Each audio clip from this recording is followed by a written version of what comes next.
Bueno, buen día a todos. Para los que ingresaron recién, les avisamos que esta clase va a ser grabada, por lo cual le pedimos que apaguen la cámara y los micrófonos para que no salgan en dicha grabación, así luego la podemos subir para aquellos alumnos que rinden la materia libre o que no pudieron hoy ingresar a esta reunión. Comenzamos entonces con la doctora Mercedes Urraco, que va a hablar 15 minutos del tema ineficacia de las disposiciones testamentarias. Bueno, buen día a todos y a todas. Como anticipaba Natalia, vamos a ver el tema de cuándo un testamento o una disposición testamentaria puede ser pasible de ineficacia.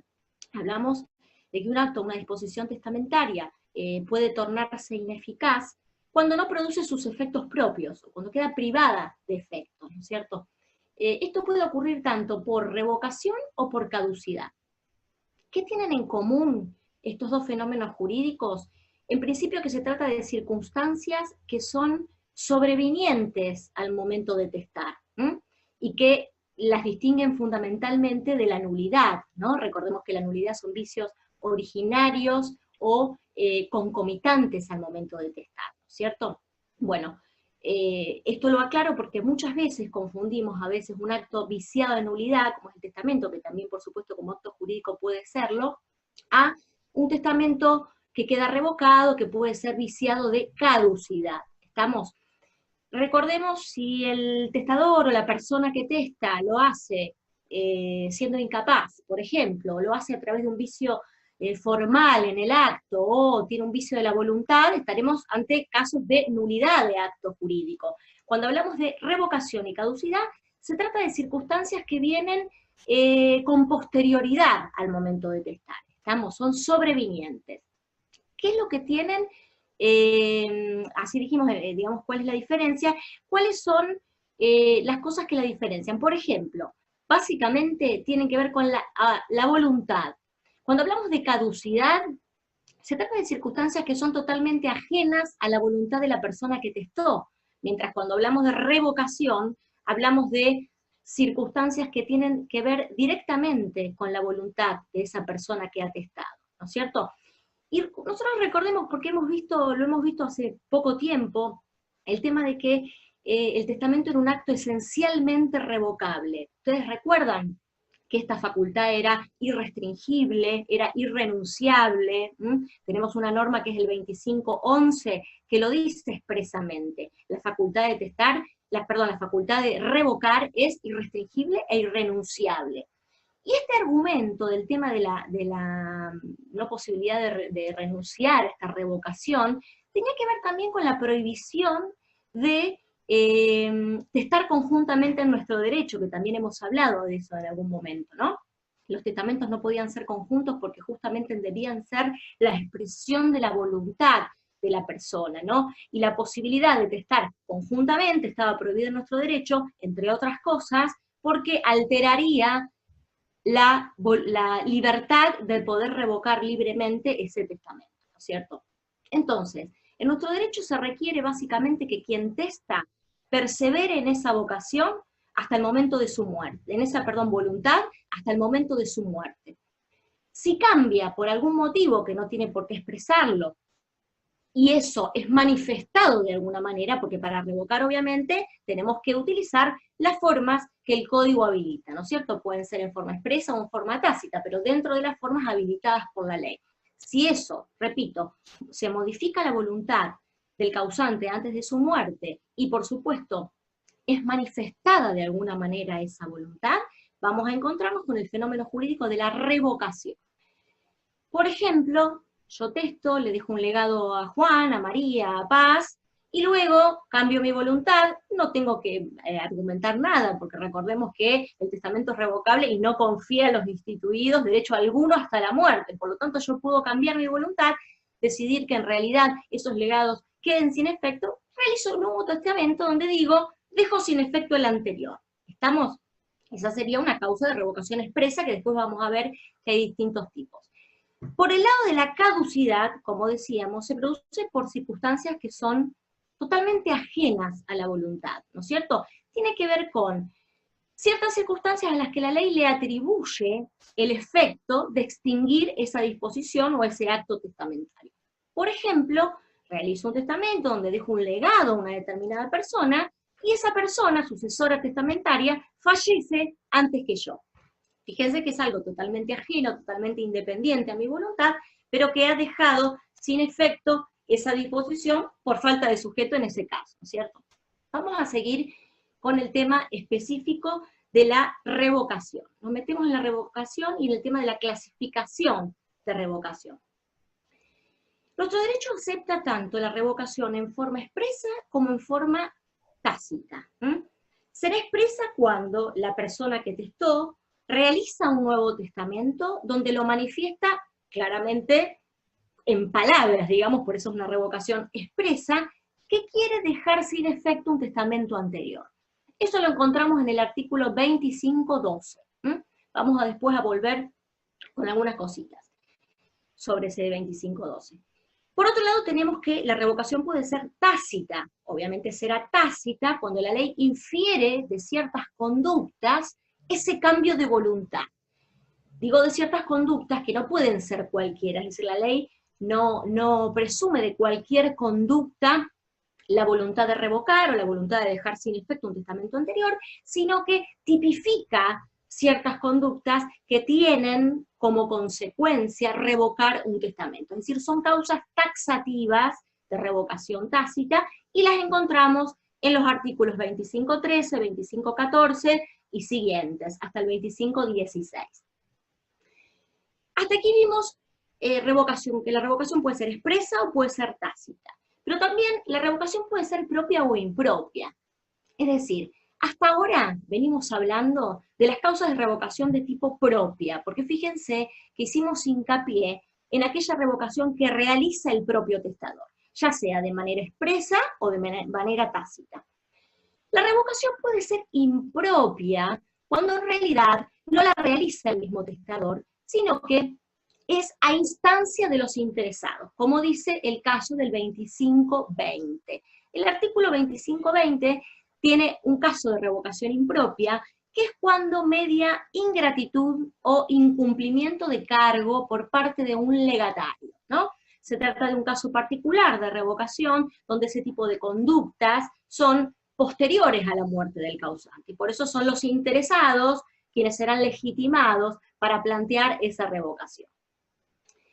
Vamos con el tema de la revocación expresa. Yo les había anticipado que la revocación expresa en nuestro derecho, por supuesto, además de tener que decir en palabras que quiero dejar sin efecto un testamento anterior o una determinada disposición anterior, debo ajustar esa manifestación de voluntad a las formalidades para los testamentos. Entonces, el 25.12, que es el que regula la revocación expresa, nos dice justamente esto, que el testador debe manifestarlo en alguna de las formas habilitadas para testar válidamente en nuestro derecho. ¿Qué quiere decir esto? Que además de decir expressis verbis, que quiero dejar sin efecto un testamento anterior, deberé utilizar tanto la forma hológrafa como el testamento por acto público. Algo que me interesa aclarar, porque a veces es un mito, y que creemos que si yo hice un testamento por acto público, debo revocarlo por la misma forma. Atención, que ambos testamentos en nuestro derecho tienen la misma eficacia, por lo tanto, jurídica, por lo tanto, yo puedo revocar un testamento hológrafo por uno por acto público y a la inversa, ¿no es cierto? Sí, repito, para resumir, necesito hacer esa expresión de voluntad en un testamento. Si yo manifiesto mi voluntad, por expresa y por clara que sea, en algún instrumento que no revista las formas testamentarias, no va a quedar revocada la disposición anterior, o la disposición o el acto testamentario, por supuesto, al menos por revocación expresa.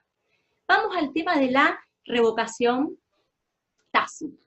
La revocación tácita, dijimos, es cuando la ley infiere de determinadas conductas que el testador o la testadora han cambiado de voluntad, ¿no es cierto? Y quieren dejar sin efecto o modificar algún tipo de disposición o acto testamentario anterior. El primer caso de revocación tácita lo encontramos en el 25.13. Son varios casos, recordemos que son causas taxativas. El primer caso, regulado expresamente en el Código, es el 25.13. Y fíjense que les habla del testamento posterior. No confundir este caso de testamento posterior como causa de revocación tácita, como el caso que vinimos viendo recién, que tiene que ver con el testamento posterior como causa de revocación expresa. Una cosa es que yo realizo un nuevo testamento donde digo claramente quiero dejar sin efecto un testamento o una disposición anterior, revocación expresa y artículo 25.12, que si yo realizo simplemente un nuevo testamento. ¿Por qué digo esto, realizo un nuevo testamento? Porque si vamos al 25.13 del Código Civil y Comercial actual, a diferencia del código anterior, cualquier testamento posterior, como regla hoy en día en nuestro derecho, deja revocado el anterior. Por supuesto que esta es la regla general, ¿estamos? Pero no es menor, porque tenemos dos excepciones, pero si no nos ajustamos, si no quedamos dentro de esas excepciones, ojo, porque si realizamos un nuevo testamento vamos a dejar revocado el testamento anterior.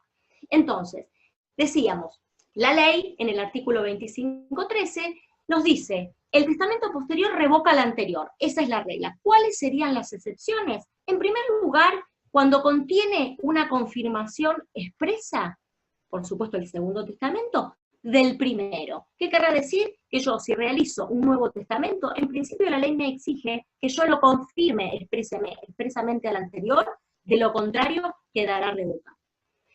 Segunda excepción, cuando de las disposiciones del segundo, nos dice el 25.13, se infiera la voluntad de mantener las del primero, es decir, las disposiciones del primero. Esta última parte es un poquito más amplia y va a dar lugar a interpretación de ese segundo testamento. Pero atención, porque fíjense, dijimos, la regla es que si no contiene su confirmación expresa, queda revocado. Salvo que resulte la voluntad del testador, repito, de mantener las disposiciones del primero. ¿Cómo podría darse esto? Bueno, encontramos un caso que es bien claro, ¿no? Que tiene que ver cuando yo realizo, por ejemplo, determinados legados en un primer testamento, y en un segundo testamento designo una albacea. Ya que vamos a hablar a lo largo de la clase, la doctora Torres va a mencionar este tema, traemos este caso. Yo designo una albacea, no digo nada, pero ¿para qué estoy nombrando una albacea? Una albacea es un ejecutor testamentario, ¿no es cierto? Y lo que buscamos es que cumpla con mi voluntad. Bueno, claramente se infiere de esa manifestación de voluntad del segundo, que lejos de querer revocar el primero, estoy queriendo asegurar su cumplimiento. ¿Estamos? Bueno, seguimos con el artículo 25.14, que tiene que ver con el matrimonio posterior, y le voy a dar la palabra a la doctora Iglesias, si quiere continuar. Bueno, entonces le damos la palabra a Mariana Iglesias. Mechi, si vos silencias, así. ¿Cómo no?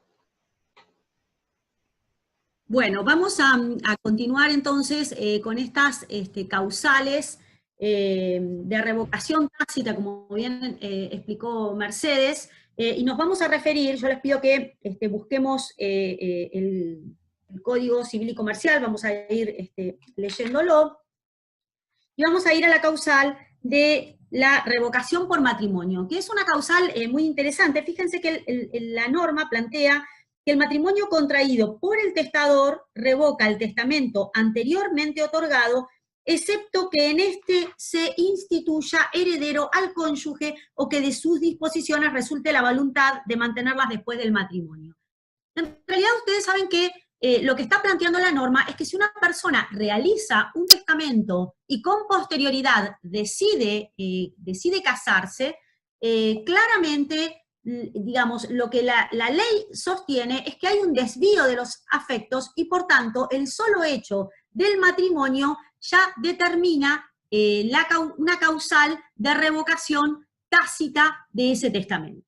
Ahora, hay algunas, digamos, ahí plantea la propia norma una excepción que fue creada, digamos, a partir de la jurisprudencia bajo el régimen derogado, y hoy esa jurisprudencia se plasmó de manera expresa en la norma. ¿Y qué es lo que dice? Bueno, si yo realizo un testamento y con posterioridad me caso, pero resulta que ese testamento era a favor de la persona con la que luego yo posteriormente me caso, no puede funcionar ese matrimonio como una revocación, porque no hay un desvío de los afectos, sino una reafirmación de los afectos.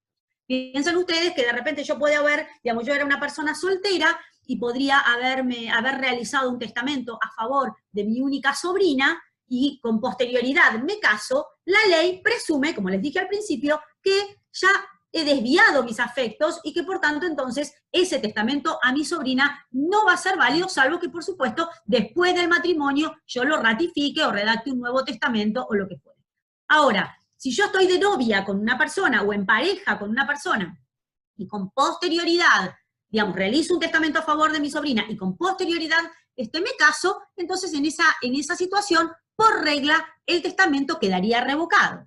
Ahora, a mí, digamos, a partir de la nueva lógica que tiene el Código Civil y Comercial de la Nación, y sobre todo apelando al título preliminar, donde nosotros siempre les hemos hecho hincapié, sobre todo en las primeras clases hemos hablado respecto de la posibilidad que tiene que ver con relacionar todas las normas con este título preliminar, yo me he formulado una pregunta y que tiene que ver con qué es lo que ocurre con aquellos casos en donde yo he redactado un testamento, pero cuando yo me encontraba en el marco de una unión convivencial, es decir, no estaba casada, pero estaba digamos, en una unión convivencial. Calculen ustedes que por allí yo puedo haber estado en una unión convivencial durante 20 años con una persona, realizo un testamento a favor de mi sobrina y con posterioridad yo me caso.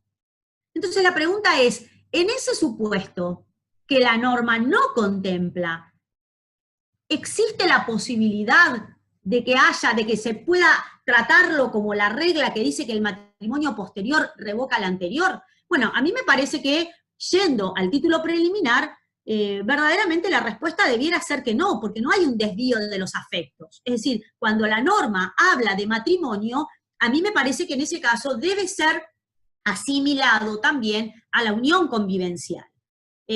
Por supuesto que esto es altamente discutible, se los planteo también para que ustedes tengan bien presente que las normas tienen que ser interpretadas, y fíjense cómo plantea los primeros artículos que habla de cómo tiene que ser o cómo debe interpretarse la norma. Fíjense que si vamos al artículo 3, creo que es, no, el artículo 2 dice que la ley debe ser interpretada teniendo en cuenta sus palabras, sus finalidades, y acá está la cuestión, es decir, la finalidad de la norma es que el testamento quede revocado por desvío de los afectos.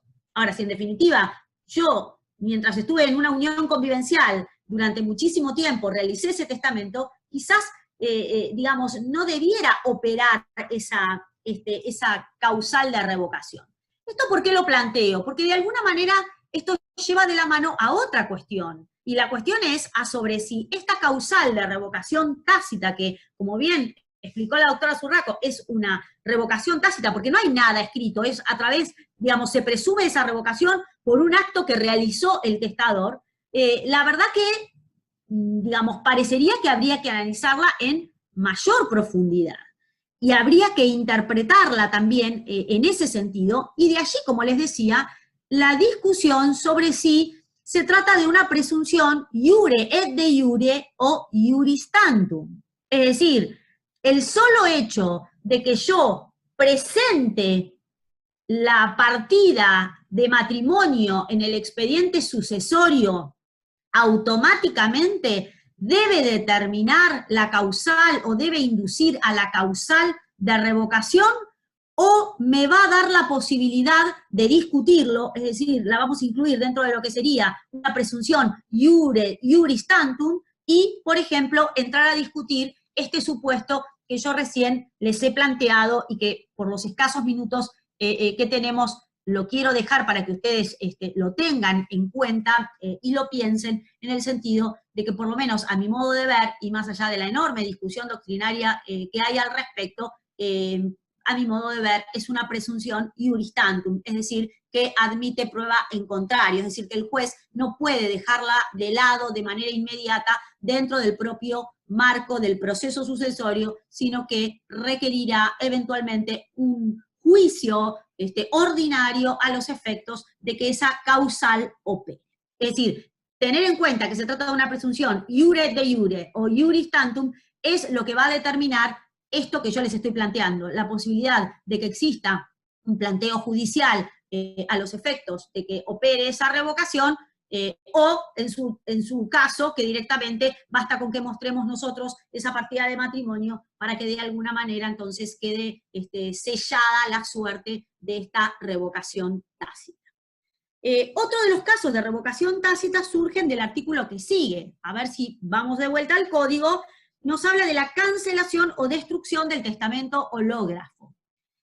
Lo primero que, digamos, y antes de entrar de lleno al artículo, lo primero que nosotros tenemos que determinar es la diferencia que hay entre lo que es cancelar y destruir. Cuando nosotros hablamos de cancelar, lo que nosotros estamos diciendo, o tiene que ver, es con tachaduras o con rayas por encima del testamento, que por supuesto no tienen que ver o no deben confundírsela con la revocación expresa que requiere de una fórmula sacramental. Es decir, cuando hablamos que, digamos, que requiere de una fórmula sacramental, estamos hablando que requiere de otro testamento. Es decir, si yo dentro de un testamento hológrafo planteo revocado, por más que yo ponga la palabra revocado, no significa que yo estoy en dentro del marco de una causal o de una revocación expresa. Sigue siendo una revocación tácita que debe, digamos, funcionar dentro de este artículo 25.15 que estamos analizando. Por más que diga, digamos, la palabra revocado, esto no significa que es expreso, sino que sigue siendo una causa, digamos, una revocación tácita, porque para que sea expresa tiene que haber, como explicó Mercedes, un testamento posterior. Obviamente que la palabra destrucción resulta absolutamente clara porque tiene que ver con romper el testamento, y entonces de esa manera va a quedar, en principio y por regla, ahora vamos a ver, va a quedar entonces este testamento revocado. La primera cuestión que tenemos que decir que esta causal de revocación tácita del artículo 25.15 funciona exclusivamente para el testamento hológrafo. Es decir, por más que nosotros, digamos, por más que nosotros tengamos un testamento por acto público, por más que lo tachemos y hagamos lo que hagamos, rompamos la escritura, o sea lo que fuera, digamos, es una causal que no va a operar para el caso de la escritura pública. Es decir que la primera cuestión es que va a operar solo dentro del marco del testamento hológrafo, y de hecho, si ustedes ven el artículo 25.15, así también lo plantea su título, cancelación o destrucción del testamento hológrafo. La segunda cuestión importante es que para que esta cancelación o destrucción, digamos, funcione, tiene que ser realizada por la propia voluntad del testador o si lo realiza una persona ajena a quien le encomendó dicha tarea, también puede incluirse, pero por supuesto que no va a funcionar en el caso de que la cancelación o la destrucción la haga una persona ajena o de manera ajena a la voluntad del testador.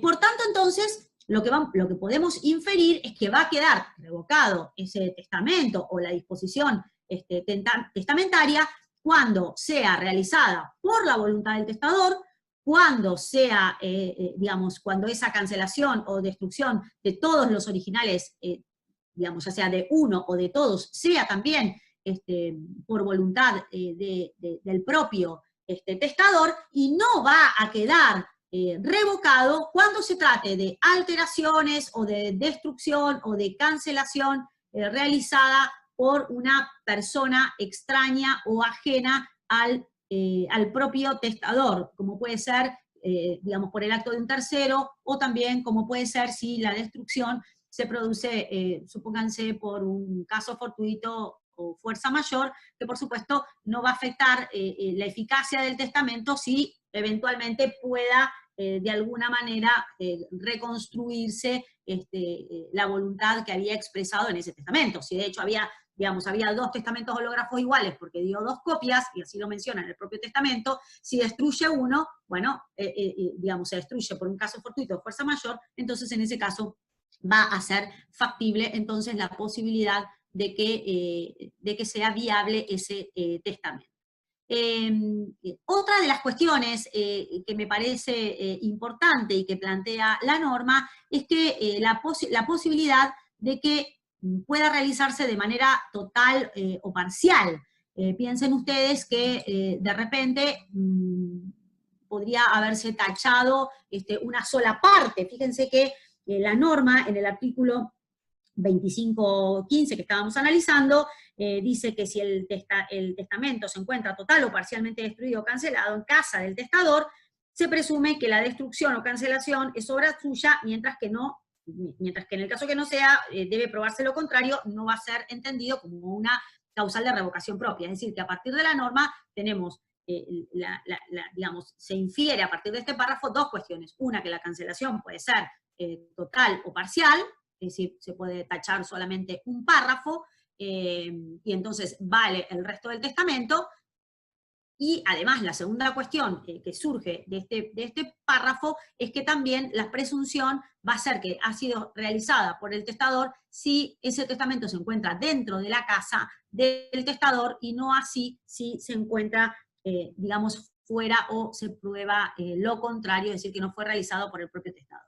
Ustedes se darán cuenta que todas estas causales, no hace falta que yo les diga el enorme esfuerzo probatorio que hay que llevar adelante para poder probar estas cuestiones que a ninguno se nos escapan, que son de una dificultad realmente muy, muy importante.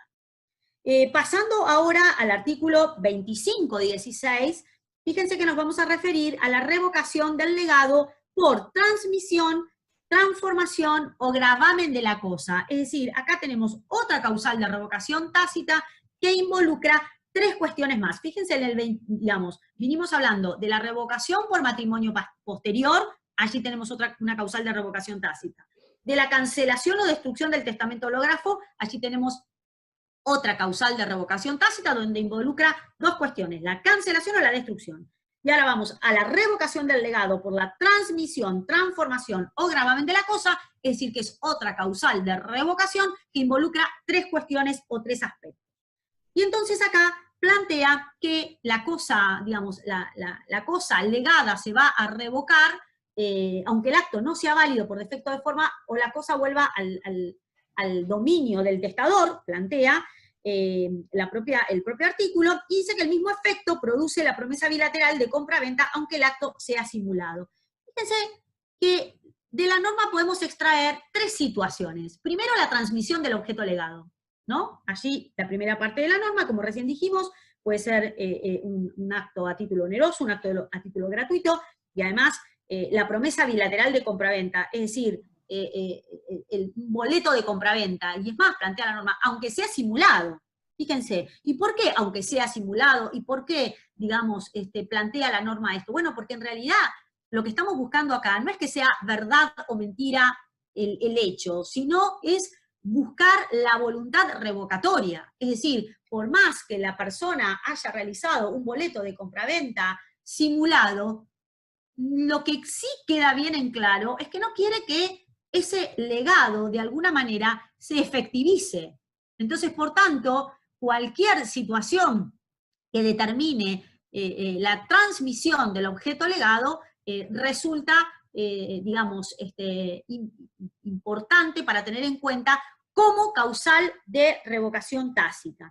Fíjense que también en el párrafo siguiente dice, la subasta dispuesta judicialmente y la expropiación implican revocación del legado, excepto que la cosa vuelva a ser propiedad del testador. Fíjense ya acá, en esta otra situación, no se está planteando como si fuera una suerte de voluntad del testador, pero claramente, si, digamos, después de la expropiación, o si después de la subasta judicial, piensen que de repente yo le hago un legado a una amiga de un departamento, y luego ese departamento me lo ejecutan en una subasta judicial. Bueno, automáticamente dice, bueno, allí hay una revocación tácita, porque en definitiva podría haber pagado o cancelado su deuda para que entonces ese legado se mantenga. Ahora, si luego de la subasta judicial vuelven a comprar ese departamento y digamos, ese bien vuelve al patrimonio del testador, entonces en ese caso, como plantea la norma, va a volver nuevamente a activarse ese testamento. Mariana, estaríamos ya en tiempo cumplido. Un minuto, termino. Sandra, ¿me permitís un minuto?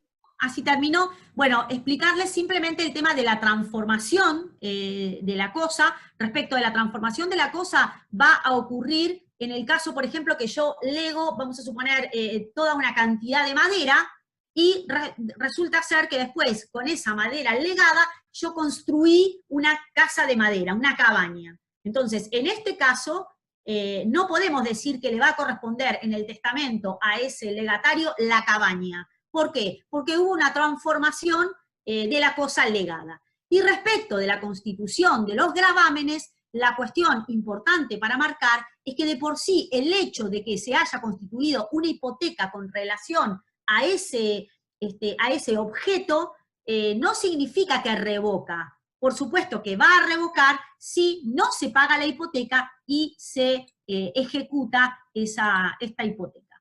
Digamos, si finalmente se ejecuta la hipoteca. Dos palabras con relación a la caducidad, que básicamente tenemos la caducidad del legado por perecimiento y por transformación de la cosa, que allí, digamos, es muy similar a lo que estuvimos hablando recién respecto de la transformación. Cuando perece, por supuesto que cuando desaparece antes de la causa de la sucesión o antes del cumplimiento de la condición suspensiva, es evidente, no está la cosa y por tanto entonces no va a poder operar.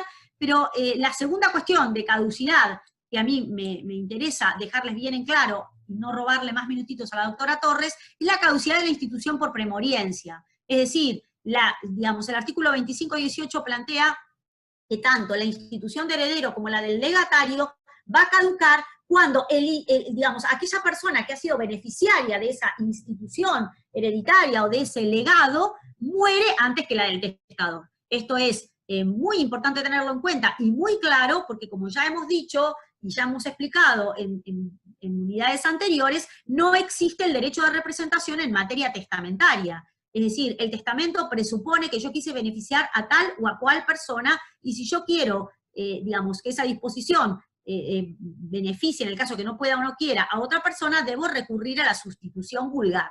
Por tanto, si yo instituí como legatario a Juana, y Juana fallece antes de que yo fallezca como testador, es decir, antes de que se active ese legado, entonces esto indica una caducidad de la institución hereditaria o del legado por premoriencia que aparece regulado dentro del marco del artículo 25-18. Y perdón, Sandra, que me tomé unos minutos más. Bueno, entonces agradecemos a la doctora Mariana Iglesias y pasamos ahora con Sandra Torres, que nos va a hablar de la unidad 16, albaceas. Perfecto. ¿Se escucha bien? Sí. ¿Se escucha bien? Sí. Bueno. Buen día a todas, todos, todes. Así están todos incluidos en esta clase. Bueno, voy a hablar de albacea. ¿Quién es el albacea? Como anticipó la doctora Zurraco, es un ejecutor testamentario. Ahora bien, podríamos decir siempre que hay albacea, hay un testamento. No siempre que hay testamento, hay albacea. ¿Por qué? Porque generalmente quienes cumplen las disposiciones testamentarias o las de última voluntad, técnicamente hablando, van a ser los mismos herederos. Sin embargo, como bien decía Borda, cuando hay herederos mal avenidos, cuando hay conflictos o se teme el no cumplimiento de esas disposiciones de última voluntad, es que el testador puede nombrar a alguien de su confianza. Es un cargo de confianza. No obstante, no debemos confundirnos porque no es ad honorem, sino que es rentado. Esto se ha cuestionado de por qué era rentado. Pero en verdad es un trabajo arduo que lleva. Si hay herederos, va a ser menor la tarea a realizar. Si no lo hay, va a ser mayor. Por eso es una de las preguntas que yo voy a hacerles, yo a ustedes, no ustedes a mí, porque me interesa saber qué opinan al respecto. ¿Qué conviene al albacea? ¿Que haya o no herederos? Vamos a ver que la historia, y habida cuenta del poco tiempo que hay, me voy a centrar más bien en los temas troncales, en lo que hace a la capacidad, a la designación y a la responsabilidad, que es uno de los puntos más importantes con respecto a la albacea, pero técnicamente vamos a ver lo que desde la antigüedad ha existido este ejecutor testamentario, que se ha llamado como mancesor o cabezaleros o familia de emptor, según la época, y ha tenido algunos matices. Siempre la base de la fiducia o de la confianza ha centrado a este personaje dentro de la sucesión. Vamos a ver que, por ejemplo, en el derecho anglosajón toma un cariz distinto. ¿Por qué? Porque es un administrador. Técnicamente, nuestro ejecutor testamentario, nuestro albacea, proviene, ¿no es cierto?, del árabe, la terminología utilizada por Vélez, y significa ejecutor. Va a ejecutar el testamento, pero si hay herederos, no va a administrar los bienes, porque le corresponde a ellos. Yo me hice más o menos un panorama de qué les quería explicar. La naturaleza jurídica, ustedes lo van a encontrar en cualquier autor, no es ahí donde me voy a centrar, pero sí tengan presente que hay diferentes teorías que explican la naturaleza jurídica de este ejecutor testamentario. Y algunos dicen que es un oficio, y es un oficio legal, porque si ustedes ven, del artículo 25.23 al 25.31, nos habla de este personaje de la sucesión, que entra en la sucesión cuando hay disposiciones de última voluntad y cuando, dijimos anteriormente, habría algún conflicto o desconfianza quizás del testador respecto de sus herederos de que no cumplan con esas disposiciones testamentarias. Entonces, un oficio legal. Otros dicen que es una teoría de la representación. El albacea sería un representante. Ahora, no queda, digamos, claro respecto a quién representa. Para algunos representaría al causante. Cuestión complicada porque ya murió. Otros dirían que representa al heredero. En rigor de verdad, surge como una desconfianza a los herederos, por lo tanto representarlos no sería lo más lógico de pensar. Otros dicen a los legatarios y otros dicen al mismo acervo. Y quizás, según parte de la doctrina bastante fuerte, no solamente en nuestro país, sino en el derecho comparado, es que este ejecutor testamentario sería un mandatario post-mortem. Vale decir, el mandato concluye con la muerte de la persona, aquí del mandante, en este caso, nacería su función a partir de la muerte. De tiempo estoy más o menos, ¿no? ¿Estoy de tiempo, Nati? Bueno, los caracteres, es voluntario, a nadie se le impone el que sea un albacea. Esto es una cuestión importantísima. Es personalísimo, ¿por qué? Porque a mí me han elegido para cumplir esa función. Mal puedo yo delegarlo. Y es retribuido. Esto significa que voy a tener una comisión, puede ser fijado los honorarios por el mismo testamento, eventualmente por el juez. Y aquí voy a hacer una aclaración.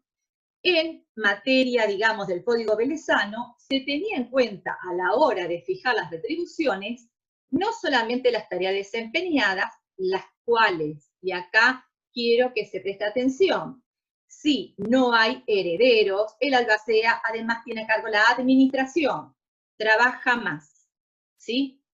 Esto a mí me interesa que ustedes piensen si a la hora de la retribución va a cobrar más o no. Pero en Vélez tenía en cuenta el acervo que iba a administrar, mientras que aquí tiene en cuenta los legados en este Código Civil y Comercial. No es lo mismo el monto a tener en consideración.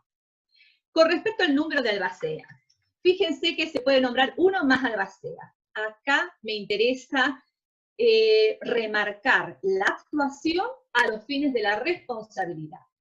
Si eventualmente se le hubiese asignado una tarea a cada uno de ellos, suponiendo que hubiere varios, cada cual va a ser responsable por su actuación. Solamente será responsable solidariamente cuando han actuado de común acuerdo. En este caso, si la responsabilidad es solidaria. Tengamos también en cuenta, con respecto a la capacidad, este sujeto, por supuesto, el albacea debe ser capaz. Ahora, ¿cuándo debe ser capaz? Importa la capacidad a los fines de su determinación cuando va a cumplir con su actuación. No importa que al momento de designación sea una persona incapaz. Lo importante está que al momento de cumplir con su actuación goce de la plena capacidad. Dijimos que era voluntario, que era personalísimo y retribuido. Ahora bien, el hecho de que sea personalísimo no significa que no requiera de un mandatario. Puede él nombrar un mandatario, por supuesto a su costo, es lo que establece el código, porque es algo donde él va a trabajar menos y es a su elección. No es lo mismo, y esto se cuestionó durante muchísimos años, que requiera de los servicios profesionales de un abogado, porque en este caso sabemos muy bien que el patrocinio es obligatorio a la hora de cumplir tareas judiciales, salvo que el mismo albacea sea abogado, en cuyo caso podremos discutir. Se entiende siempre que son cargos de la sucesión. ¿Se entiende? Esto es importantísimo, el tema de la responsabilidad. Con respecto a la designación, dijimos que tiene que ser por testamento. Ahora bien, cualquiera de las formas válidas para testar. Tengamos presente entonces esto, que ahí podría venir la segunda pregunta. ¿Qué pasa si yo revoco un testamento donde tenía el nombre de una albacea? Bueno, la doctrina sostiene que si en el testamento revocado ha quedado sin efecto, pero para cumplir las funciones se requiere de este nombramiento, el albacea no quedaría revocado, porque evidentemente ha sido la voluntad del testador. Es materia de interpretación, pero de todas maneras tengamos en cuenta que si yo necesito de esa persona de confianza para que cumpla con disposiciones de última voluntad, todo depende de cómo yo interprete si quiero que él siga o no cumpliendo funciones.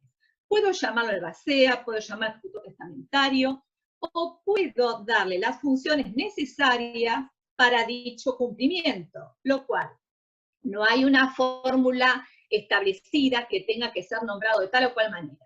Mientras que surja de la interpretación que yo quiero que esa persona realice esa actuación, va a ser mi albacea o mi ejecutor testamentario. Con respecto a obligaciones que tiene, por supuesto que va a realizar una conservación de los bienes, en tanto y en cuanto no haya herederos, su actuación va a ser superior. Va a tener que además administrar esos bienes, tiene que realizar un inventario, y acá algunos autores hablan de la diferencia entre rendir cuentas y dar cuenta. ¿Por qué? Porque en verdad debe rendir cuentas quien administra, y si él no administra porque hay herederos, lo que debe hacer es dar cuenta de su gestión, que técnicamente no sería lo mismo. ¿Me queda un ratito todavía, Nati? Ah, bueno, tengo bastante. Yo por apurarme, bueno, lo importante está, los cargos, y fíjense que algo lo que yo me detuve para pensar, y ahora que tengo más tiempo, es algo que venía pensando. Fíjense que el albacea tiene que exigir el cumplimiento de los cargos impuestos en los legados. Ahora bien, es en este momento del COVID-19 donde esto se puede ver frustrado sin que haya responsabilidad alguna, ni del legatario, ni tampoco que haya responsabilidad alguna del albacea por no exigir su cumplimiento. Supongamos que dentro de los cargos hubiese misas, ¿sí?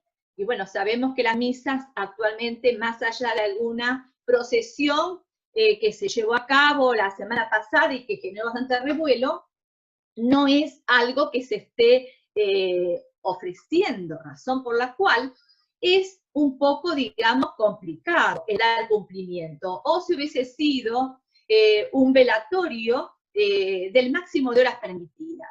Y sabemos que eso no se puede llevar a cabo. Entonces, una posibilidad de cumplir con el cargo y de exigir, obviamente, su cumplimiento. Vale decir que también esto tiene que estar influenciado de esta época que uno va viviendo y ver que en algunas ocasiones aquello que se dispuso como un cargo puede no llegar a cumplirse. ¿Qué pasa con respecto a la representación que puede ejercer el albacea? El albacea va a ejercer representación en todos aquellos juicios que impliquen un cuestionamiento respecto al testamento. Ahora, si hubiera algún tipo de acción de terceros, por ejemplo, o por deudas, allí no intervendría. ¿Por qué? Porque eso le corresponde a los herederos. Vale decir que esto también limita su función según haya o no haya herederos. Con respecto a la retribución.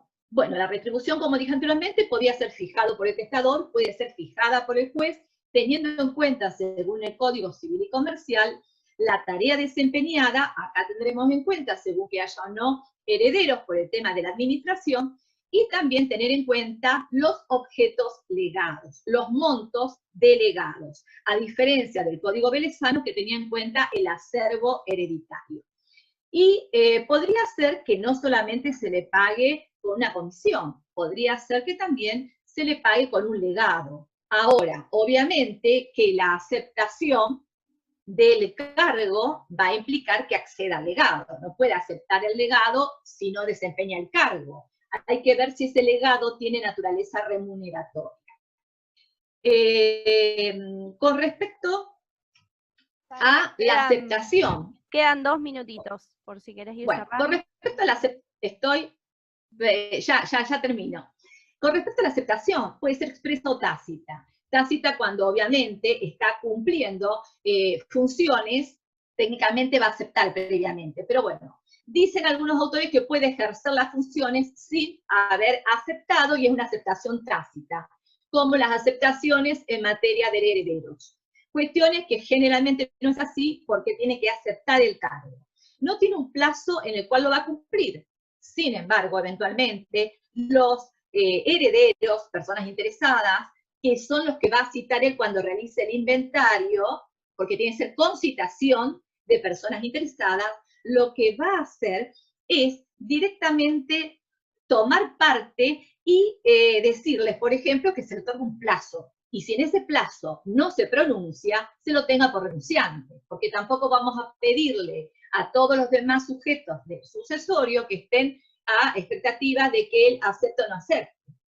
Y por otra parte, y ya con esto terminaría, ¿cuándo finaliza el albaceazgo? Según el 2531, va a finalizar cuando hay una ejecución total, incapacidad, renuncia que puede ser aún después de haberse aceptado. La destitución, porque pensemos en que si el albacea no cumple correctamente sus funciones, los herederos pueden pedir su destitución. Incapacidad sobreviniente. Y esto me lleva a otro tema que sería, con esto lo que termino, que es el albaceazgo sucesivo. ¿Por qué es importante que haya más de un albacea nombrado, el cual les aclaro que puede ser persona física, jurídica o de un ente de administración, también podría serlo? En estos casos es importante que si uno no quiere cumplir el cargo, lo va a poder hacer quien esté nombrado en segundo orden. Entonces la pregunta que se impone, ¿existe el albaceazgo condicional? Y hay parte de la doctrina que dice que sí, porque el nombrado en segundo término depende, es una condición de que el primero desaparezca, no quiera o no pueda. Entonces, lo dejo ahí planteado, vean los artículos 23, 25 al 25-23 a 25-31, que sería lo que establece el albaceazgo. Y he ido sumamente rápido, pero quiero que cumplí con el tiempo. ¿Sí, Anati? Perfecto, perfecto. Bueno, entonces, cerramos la parte teórica de la clase y voy a pausar la grabación.